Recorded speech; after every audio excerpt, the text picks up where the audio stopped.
Aux Philippines, jusqu'à 90% de l'or produit dans les petites mines serait envoyé clandestinement hors du pays, profitant ainsi des avantages du marché noir et d'échapper aux nouvelles taxes. Mais aucune donnée officielle ne permet de le prouver. Beaucoup pensent qu'une grande partie de cet or est destinée à la Chine.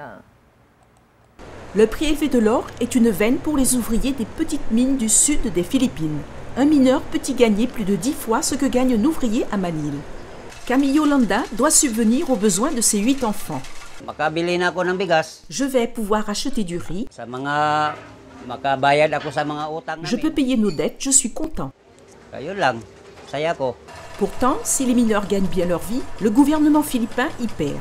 Selon la loi, l'or produit dans les petites mines du pays doit être vendu à la Banque centrale pour renflouer ses réserves.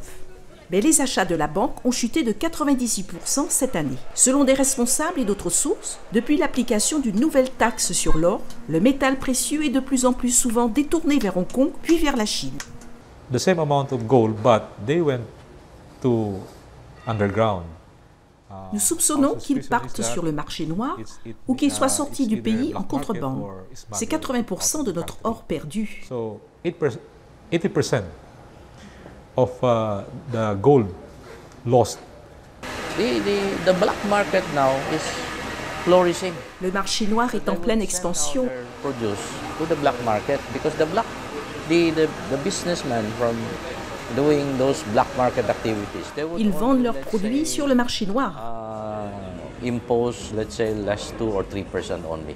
Les ventes illégales d'or en Chine ne peuvent pas être vérifiées, mais des données officielles montrent que l'exportation d'or des Philippines vers Hong Kong sont passées de 24 livres en 2000 à 90 tonnes en 2010.